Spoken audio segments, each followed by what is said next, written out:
So hello, good evening everyone. I hope you're doing okay at sana nag-enjoy kayo dun sa sound trip natin. Okay, sige. Let's start. Hi everyone. Today I'll walk you through Luigi and how we can actually use it to build scalable data pipelines. This is actually especially useful if you've ever worked with scripts that feel hard to manage or debug.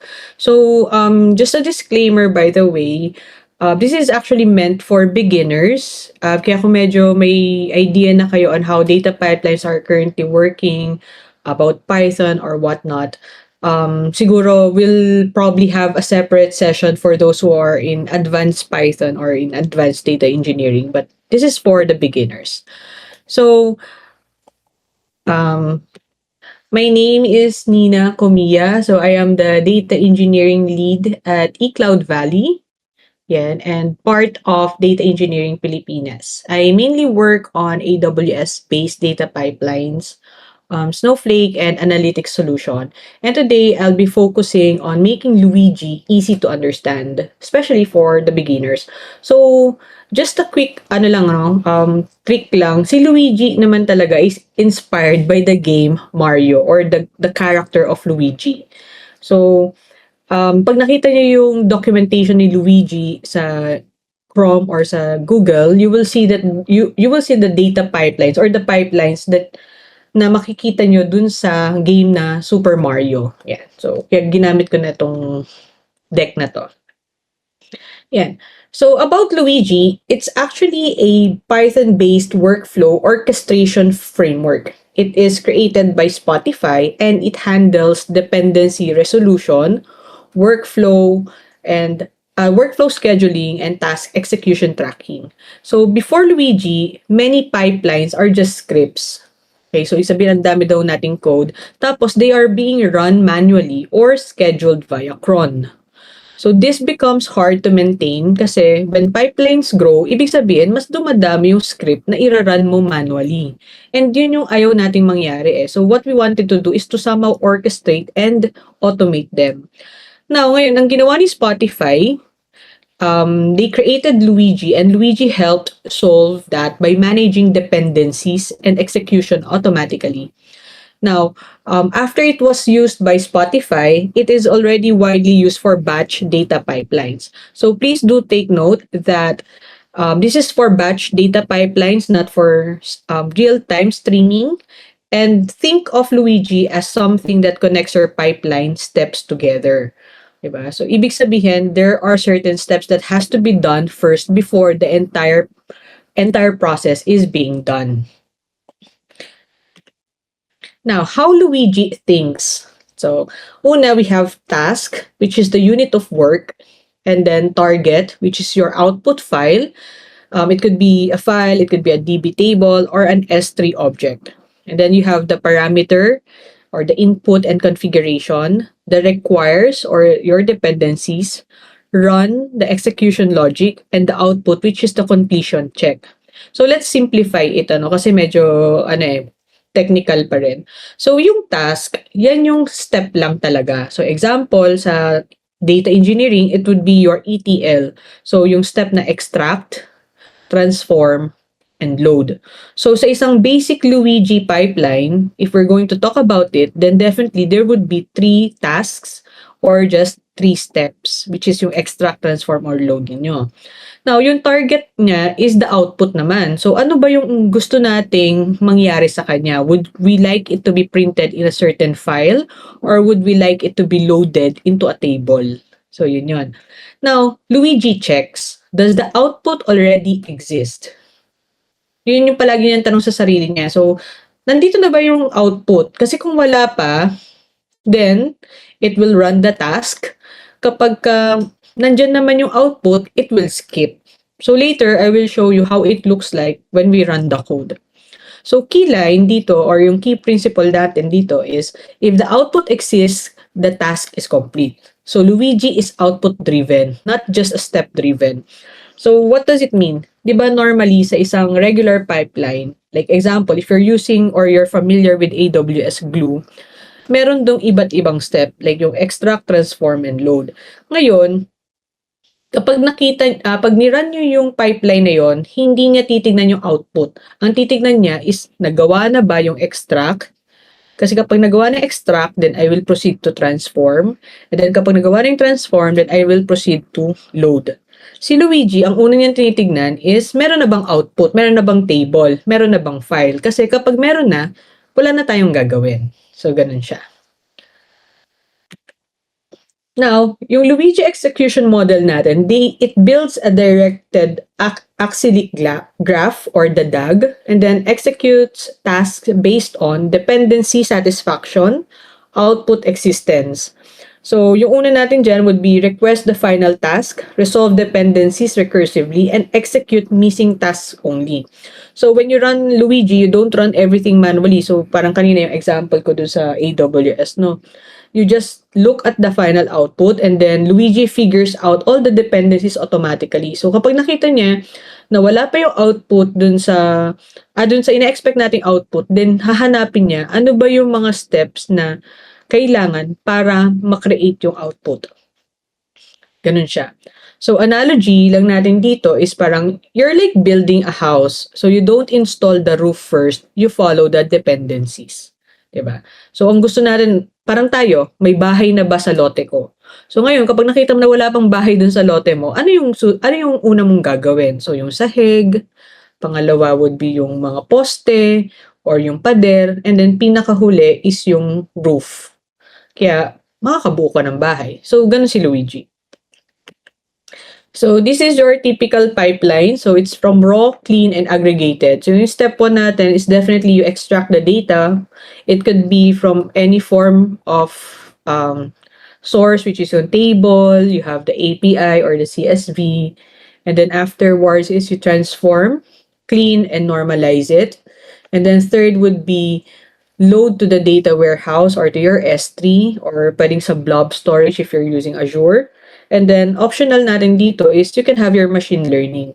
Pero most of the time, when you're dealing with the Luigi pipeline, it's just the 3 of them. Unless yun nga, dagdagan mo na yung task niya. Like example, you extract the data and then afterwards, you put data quality, you check the metadata of the file, and then you transform it, etc. So, dadami lang yung steps niya. Pero most of the time, ito lang po yun, yung first 3. So, this is an example. The code walkthrough, which is just very, very minimal. So, you have here the Python library Luigi. So, meron lang tayong 3 class. So, yung class na to, ito rin yung tinatawag nating tasks. Diba? So, each class is a task. Requires is defines its dependencies. Yan. Tapos, output defines the result. And run contains the logic. So, ito yon. So, you output and then you have your run. Thus, Luigi connects these tasks automatically based on the dependencies. You don't manually call each step. Luigi does it for you. So, ito, step 1 or yung task number 1 nyo would be the extract data. Task number 2 would be the transform data. And then, the task number 3 would be load data. So, ito yung requires niya. Requirement niya would be yung unang step, which is the extract data. So, pansin nyo. And then yung output niya, ang output daw niya dapat ay isang clean.csv file. And then ito yung gagawin niya kapag nakuha niya or na-extract na yung data. Yeah, so you open niya yung file and then output the file, do something else, and then gagawin niya yung CSV na clean. Pinaka-final would be, it will require the transform data. And then afterwards is we will be loading it to the data warehouse. So, yan yung requirements ni Luigi to run. Now, why Luigi pipelines do not rerun? Yan. So, because again, it's output-based, completion check. It's safe re-execution. Kasi kapag, again, nakita niya na may output na, skip niya na lahat yun. So, okay lang siya na i-re-execute niya na i-re-execute. Wala siyang i-append na bagong data dun sa output nyo. Wala siyang i-insert or whatsoever. Kasi nga, pag nakita niya may output na dun sa target niya, then it will just skip all the tasks. And then, it enables recovery from failure. and then it does incremental processing. And then when you compare, cron reruns everything, Luigi runs only missing pieces. Yan. Tapos this makes pipelines faster and safer in production. Kaya marami ding um, industries and big companies ang gumagamit ng Luigi. Yung iba, gusto nila palagi would be to host, to have AWS or the Azure Data Factory, you doing the data pipelines or the ETL, pero marami pa rin pong companies ang gumagamit ng Luigi. So this is actually a good thing to learn as well. So when do we need to use Luigi? So Luigi is actually best for small to medium pipelines. So please do take note of that. And then it has a strong dependency logic and it's a Python first teams. Take note na Python po ito. So again, it's best for batch pipelines, like example, daily ETL jobs, data warehouse loading. It works well if your team uses Python, but it is not actually ideal for real-time or event-driven systems. So yung mga event-driven systems is pag nag-upload na ng S3, nag-upload na ng S3, nag-upload na ng file sa S3, and then magra-run na yung data pipeline natin automatically. Diba? And then yan, so it's not ideal for complex scheduling. Yan, and then you have the event-driven workflows and large distributed orchestration. Okay? If you need scheduling or streaming, then other tools may be better like Kafka or Kinesis. Yun. So you may want to explore those kapag gusto mo ng real-time. And then for best practices, always define meaningful outputs. Ano ba talaga yung gusto nyo maging output? Is it a file or is it a table? And what is inside that file or that table? And then make sure that you use atomic tasks. It doesn't matter naman kung gaano kadaming step or gaano kadaming logic yung gagawin nyo dun sa Luigi, as long as you can explain and you can understand what our data has to go through. So, kung meron kang task na extract lang, it's totally fine. Kung meron kang task na to check the data quality lang, okay lang yun. Tapos may task ka to check the metadata inside, to infer the schema, whatsoever, to filter it, tapos to do aggregation, okay lang naman yun. As long as it is in atomic or yung granular siya. And then separate compute versus orchestration. And then parameterize everything, date-driven pipelines. So wag kayong mag-hard code, in short. And then make sure that you store outputs in durable storage like S3 or your database. Gusto ko lang din i-identify dito na you have to parameterize everything for flexibility. Kasi a good design makes pipelines easier to maintain. Yeah. So ito talaga. Ito yung keyword dyan, yung atomic tasks.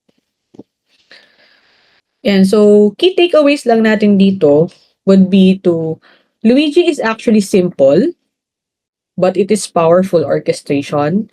It is focused on dependencies and output and ideal for clean and maintainable pipelines. Kaya to, ina-advise namin if you wanted to do Luigi, you have to be sure kung ano yung gusto mo talagang maging output, ano yung gusto mong process na pagdadaanan niya, so that you will have a clean and it will be easier to maintain as well. Tapos the biggest value of Luigi is automation and reliability. So I think that would be all for my presentation, but I would like to demo how Luigi looks like, no? In the real world siguro. Sige. Let me just prepare this. Sorry kasi naka-dockerize to eh. Wait lang. Teka, i-ready ko yung Docker. Ito kasi yung Docker ko. So, ayan, naka-start na pala siya. So, make sure that when you're, well, actually, kaya lang naman ako gumamit ng Docker is for my SQL. So, ito yun. Yan na siya. Tapos, here is an example of Luigi. Yan siya. I'm seeing hindi pa yata naka-share yung screen. Ay, oo nga naman. Sorry na. Thank you po. Teka ha. Entire screen na lang natin. Ayan. So, can you let me know if you can see it na? Yes po. Yan. Thank you Ayan. po. So, this is my Docker. It's just basically hosting the MySQL. Tapos, ito yung example ng Luigi pipelines. So, ito yung sinasabi ko sa inyo na parang output-based siya. So, kapag nakita ng code na meron na tayong mga loaded, you have the part K, the logs, etc. Then, if I'm going to run again the command of Luigi, it will just tell me na it has skipped all the steps. Ayan, so, did not run any tasks. Wala siyang ni-run. Kasi this progress looks smiley, di ba? Nakasmile siya because there were no failed tasks or missing dependencies. Simply because nakita niya na, meron na pala siyang output. Yan. But if I'm going to delete everything here, so i-delete ko to.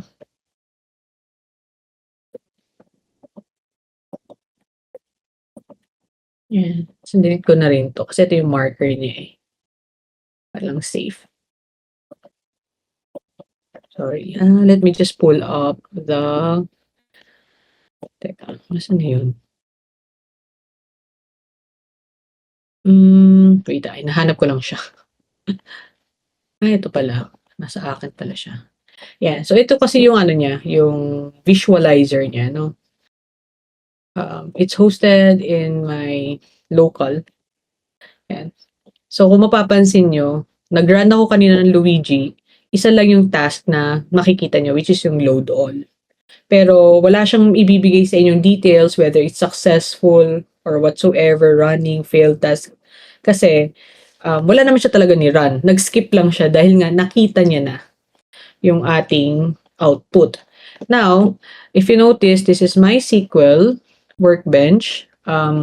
Pansin nyo wala ako dito ibang schema but the sys. But later on, when I run the Luigi command, you will see that it will also create the database here. Kasi wala naman siyang napansin na output na. Yeah, so sige. Let me run this. Ito ay ano to, bash script by the way. I just did this. Medyo mahaba yung code niya. Pero in real life, maikli lang siya. Parang one-liner lang to kadalasan. Kasi ito naman is mga naka-ano siya. What do you call this? Naka-configure siya sa mga environment or sa mga secrets ni AWS. Anyway, so sige. I-run ko to. And you will see the difference. Yan. So, pansinin nyo, it says here that scheduled 12 tasks of which 12 ran successfully. One is you have to ensure the database, load all, load to MySQL, and then validate transform CSV. Yan. So, ito yung mga ni-run niyang tasks. So, una is, number 1, ano bang ginagawa ng class na ensure database? So, if you will look into it, get tayo dito. Ang sinasabi lang naman dito is it will create the MySQL database if it does not exist. Diba? Tapos pangalawa would be to load all. Yan. So convenience task, run ETL for the fixed e-commerce file set. So ibig sabihin i-load niya to or babasahin niya tong mga files na yan. Tapos i-return niya sa load to MySQL. Kaya ito yung napansin niyo. Yan. So, 5 beses na nag-load to MySQL siya kasi lima din yung files natin. And of course, yung validate and transform CSV file, yung pinakahuli would be ito. So, 5 ding beses kasi nga, 5 files yung ginawa niya. So, dito nyo makikita kung ano yung mga possible na ginagawa na functions natin. So, validate and transform, and then it will create, or it will load this to the MySQL database. This is actually in my GitHub. So, siguro bibigyan ko rin kayo ng link to sa GitHub ko para at least masilip nyo kung ano yung ginagawa. Can we use Java language instead? No, it's really for Python. Python lang siya. And then kung mapapansin nyo, kanina, dinilit ko to, pero ginawa niya ulit. Kasi ito talaga yung output na hinahanap ni Luigi.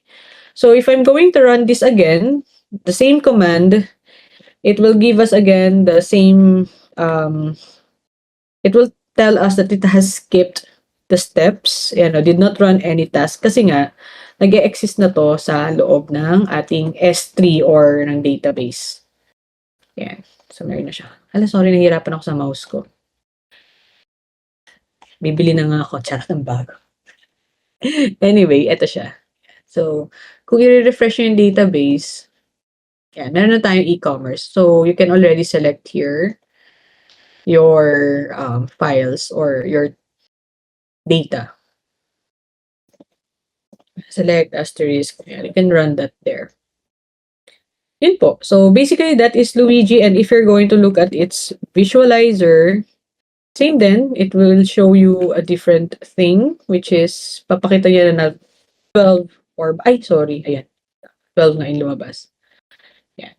So, meron tayong ensure database, validate, load, ganyan. So, 5 beses yan gagawin. Kapag may nagfe-fail na task, kunyari, may error dun sa file natin, then it will log one failed task. And then if you run again the same code, or the same script rather, it will try to run only the failed task. Hindi niya na ulit i-run yung mga successful na task tama, yung successful task natin. Okay, I guess that's it for Luigi demo. Do you have any questions? Tingnan ko sa chat, ha? Are we able to create delta table? When you say delta table, yung incremental ba to?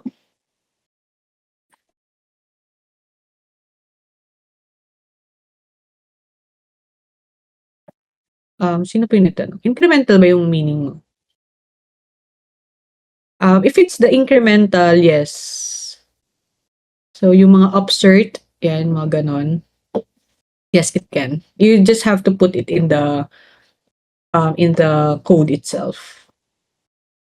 Yung nilagay ko sa code natin is just to simply load whatever is in the file. So, kung wala namang doon, kung walang bago, or dahil hindi ko in-identify na dapat gagawa siya ng stage table for changes before loading it into the database, then it will just do a full refresh. Like Databricks. I haven't tried this in Databricks, but that's something that I have to get back to you, siguro. Parang hindi ko pa try sa Databricks eh. Teka, nasan ba yung chat natin?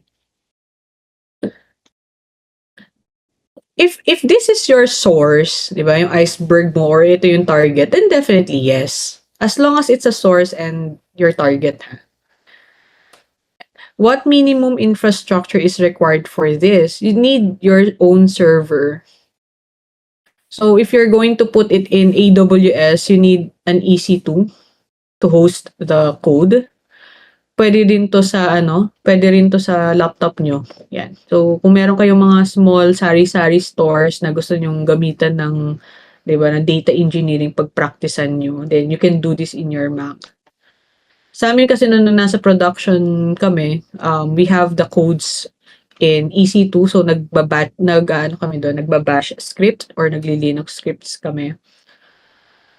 And then, what else? Ayun, doon namin siya in-orchestrate. Guys, you can unmute para mas mabilis tayo.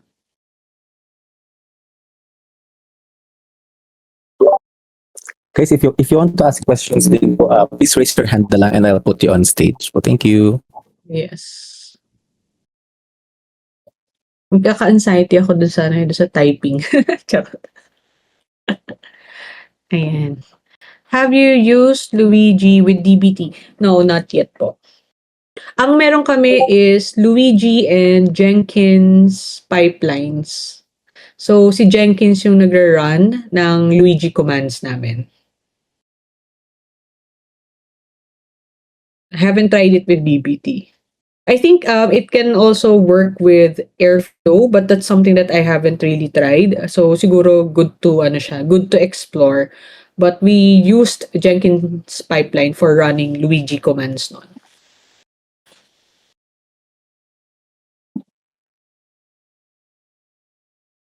Are you referring to performing merge on write or copy on read using Luigi? If yes, it's all in the code on how you handle. Yes po, opo. It depends on the logic, Guys, kayo po yung magsasabi kung ano yung gusto nyong logic na gagawin niya. So if you want Luigi to create a stage table for your changes before loading it into your target table, then you have to put it in the code itself. Ito sample lang po talaga 'to. Medyo dinamihan ko. Kasi itong source code na 'to, nasa GitHub ko siya tapos parang ginagawan ko rin siya kasi ng ML tasks. So kayo po yung bahala dun na again, it's your steps or it's your tasks. Tapos puwede niyo pong lagyan siya ng machine learning, but you have to identify what would be the functions to run it or to complete that specific task. This is not required. Kasi ang focus lang natin for this session is the ETL muna. Siguro next time na yung ML. If you want to check out this particular kaso feeling ko mag-e-error 'to na mag-e-error, kasi kanina nagde-debug ako. So, you might need to clean up the repo if you want, but it's actually good to experiment on it. Yeah, so here is the repo if you want to check it out. Ayan. In your experience, what is the biggest challenge in implementing Luigi for your team and tips to handle them? For me, siguro yung biggest challenge niya is kapag hindi kayo well-versed sa Python. Like if you do not understand what class do, o yung classes, 'di ba? Or yung parameters, arguments, etc. and yung logic, or yung kahit sabihin mo na yung mga processes na ginagamit natin sa ETL. Like example, yung data quality, if you don't know NumPy, yung typical na technical terminologies and technical skills that has something to do with Python. So those are, I think, the challenge. Tsaka yung pag hindi kayo marunong mag-bash scripts. Kasi ano siya heavy on scripting to. Kaya if you notice, ganito yung itsura niya talaga.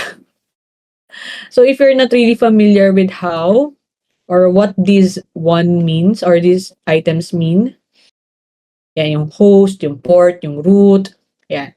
Mahihirapan kahit sino ata na gagamit ng Luigi. Hindi kasi siya visual, 'di ba? So ganyan lang siya. Pag nagka-error, ganun din yung error niya. May mga warning. So I think yun. The heavy on Python siya. Sige pa. Regarding the ETL, how does Luigi transform clean data using Python or what specific transformation steps ang gagawin niya? So kayo po yung mag-identify kung ano yung steps na gagawin niya. So if you just to simply flatten a JSON or unstructured format like yung sa JSON, if you flatten mo lang siya para ma-load siya sa table, then that's basically what it will do. Kapag sinabi mo mag-filter siya ng data, then it will filter data.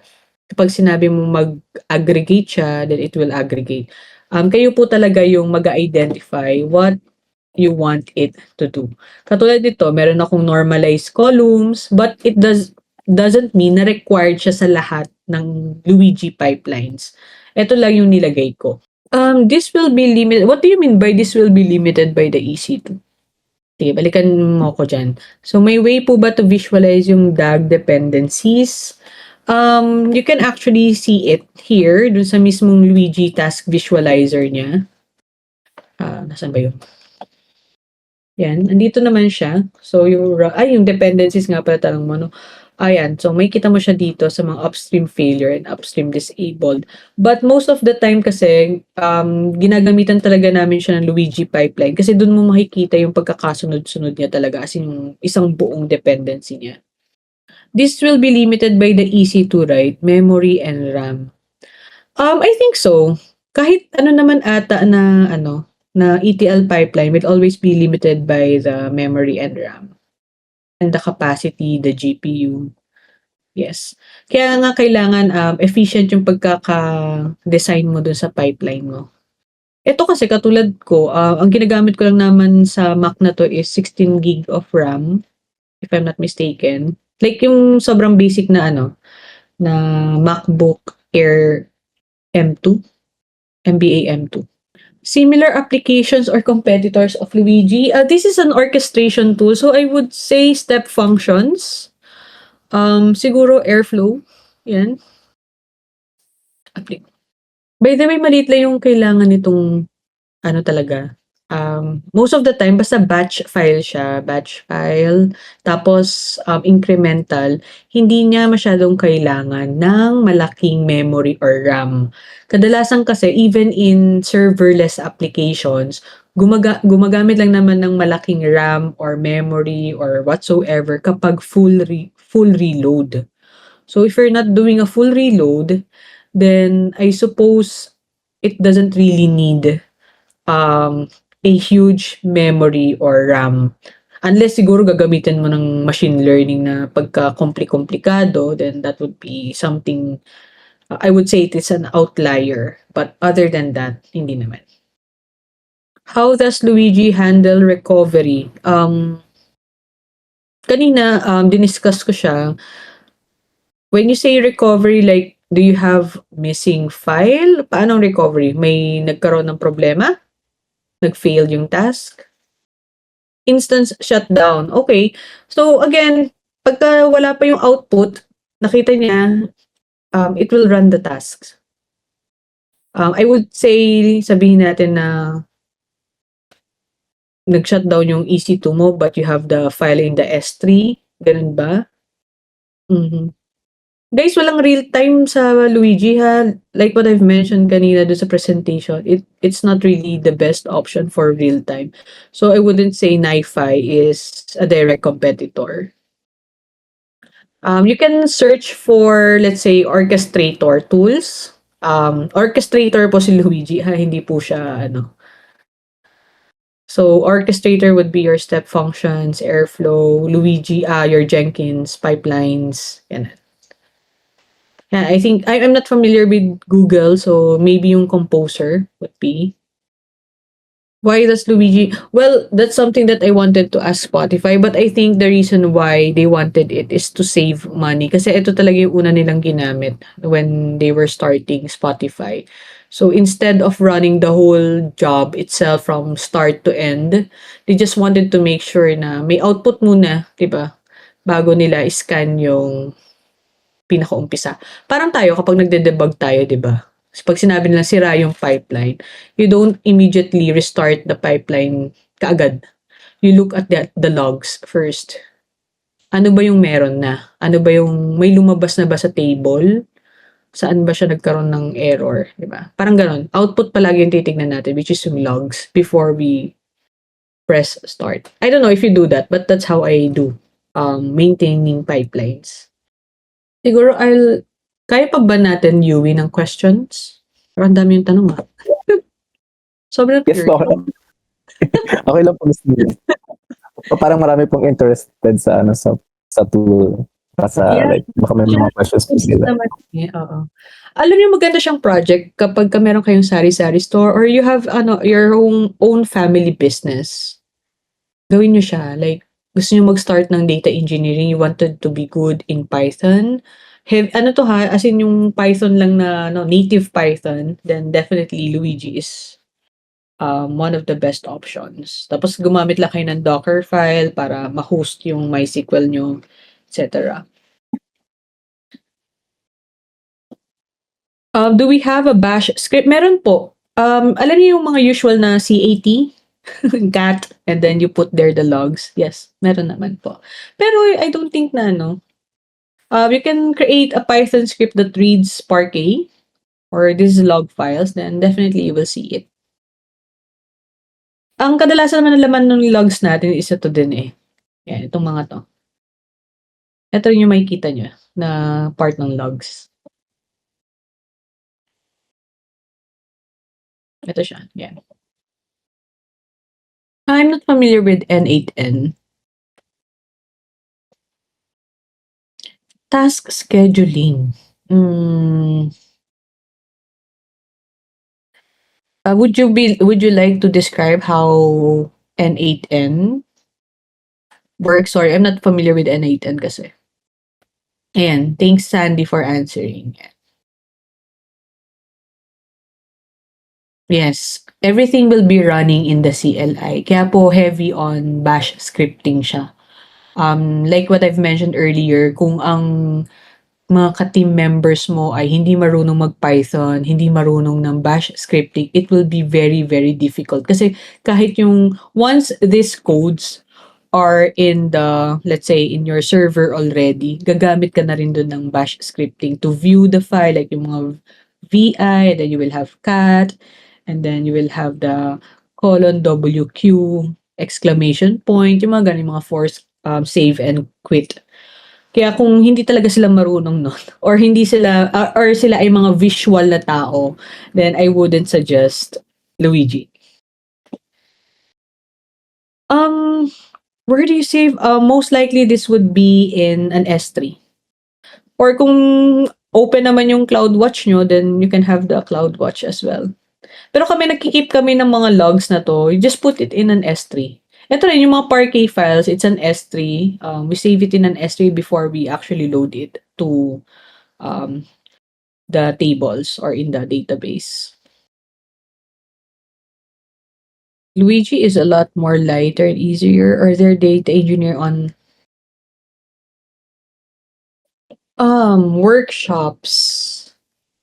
I don't think that there are data engineering workshops in Metro Manila. Yan. And thank you so much for putting here the documentation of Luigi. Yan siya. Someone wants to speak. Sige, invite to speak natin siya. Hello, good evening, Miss Nina. Quick question, does this pipeline run on schedule or on demand lang? On schedule, actually meron kami, ginamitan namin siya ng ng Jenkins pipeline if we wanted to run it in cron. Okay. Thank you. Tama, Jen, no? Naka-Jenkins pipeline sa house.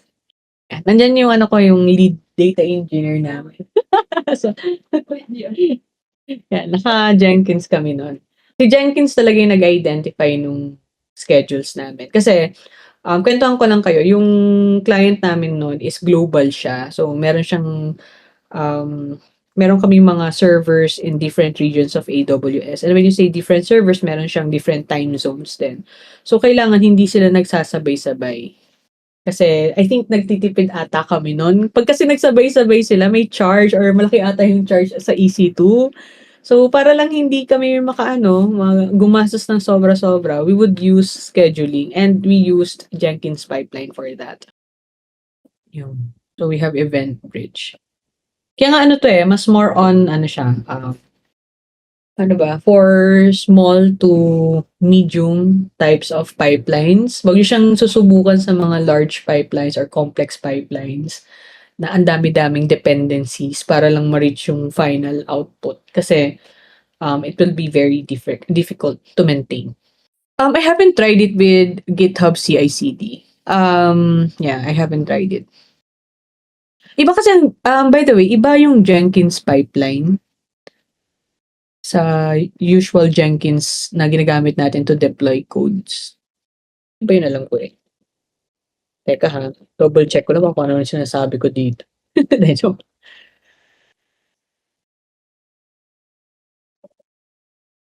What else? Any questions pa? Sige, siguro I'll accommodate last 2 questions. Parang iba ata ang ang GitHub CI/CD. Sorry, hindi ako gumagamit ang GitHub CI/CD. Yan. Yeah. So, thank you for adding this Aristodemos, no? Yeah. So, again, Luigi is for simpler and, smaller. Please take note of that, ha? Mas simpler and mas smaller siya. So, kung gusto niya mas komplikado, I don't think Luigi is fit for that. Actually, oo. Kaya ako inintroduce din yung Luigi kasi ang dami-dami ko nakikita na pipelines na naka-glue kaagad kahit ang simple-simple nung ginagawa nila. Pero I don't know, maybe there's a good reason why they opted for glue. Maybe they're thinking of future-proofing it. But again, if your task is very simple, like example, gusto niyo lang makita yung sales on a daily basis, or you just wanted to um to see how your finances are doing in the business, then I don't think that you will need glue for that.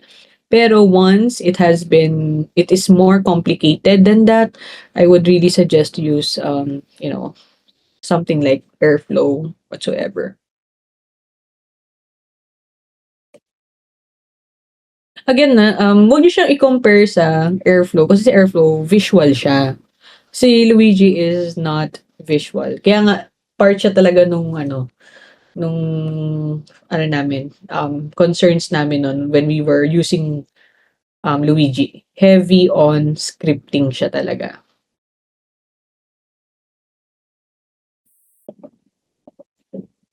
Yan. So if you're using AWS free tier, and I think AWS EC2 is free as well as long as you turn off the EC2. Huwag niyo kakalimutan na na patayin yon.